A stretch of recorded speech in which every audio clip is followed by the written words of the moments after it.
Oh, this looks a lot different than Laos, huh? Yes, indeed, it is different, yes. There's the saying, home is where the heart is. I think we're happy, in many ways we're happy here. And looking out at his nearly 13-acre property in Stillwater, Leng Wong often finds his heart in two places at once. You've been here now for almost 50 years. Yes. Does it feel like home yet?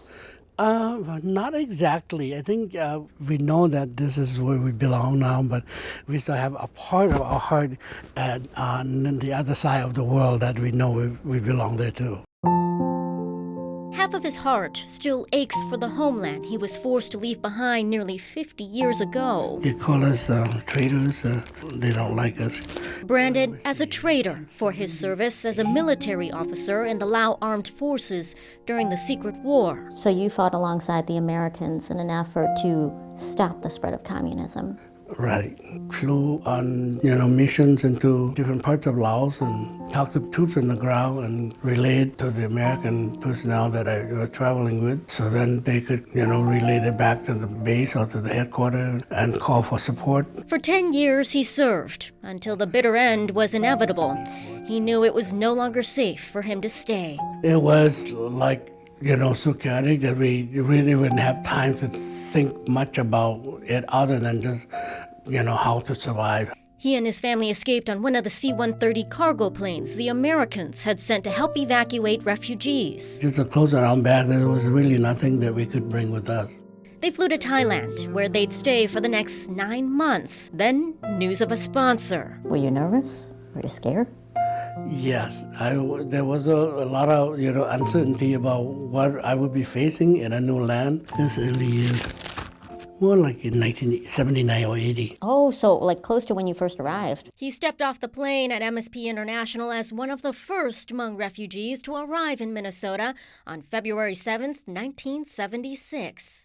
I was having trouble catching my breath because it was so cold, and we're not used to that type of temperature, in our country. Frigid and foreign, often met with a cold shoulder from many. What were the biggest challenges for you in coming here? Yeah, it was language and culture was the very beginning. Initially we were faced with some resentment from, the community as well, thinking that we were here taking away, services. Even so, he still felt the need to help others just like him. So I was able to communicate and translate, and so I was very busy day and night helping people, whether it be at the hospital, the clinic, or whether at the airport. He'd spent years working on refugee programs with Lutheran Social Services and the state, helping people find jobs and working with employers to create those jobs. He'd also advocate on policy changes in support of refugees.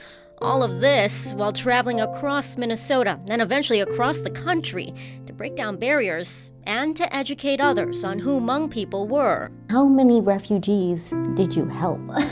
Gee, that would be hard to say, but I had to say a lot. A lot. That is just some of what he's accomplished in the last 50 years. Do you think 50 years has gone by fast or slow? In this country, it's fast. These days, he owns several commercial buildings across the Twin Cities and also has his sights set on building more affordable housing for all Minnesota families. I don't think I will ever retire. I think I will continue to advocate and contribute back to our community as well as the community at large. A humble servant, forever thankful for the new land and its people who eventually accepted him. Minnesota's been good to you. It has been good to me. Yeah, it has been good, though it's cold, but the people in Minnesota are with warm heart, and I think we are very happy here in Minnesota. For more stories like this, don't miss our WCCO special, Vietnam, 50 Years Later, right now on YouTube. You can click or tap and start watching right now, or you can find the link in the description. And while you're there, hey, give us a like on the video and subscribe to WCCO's YouTube channel.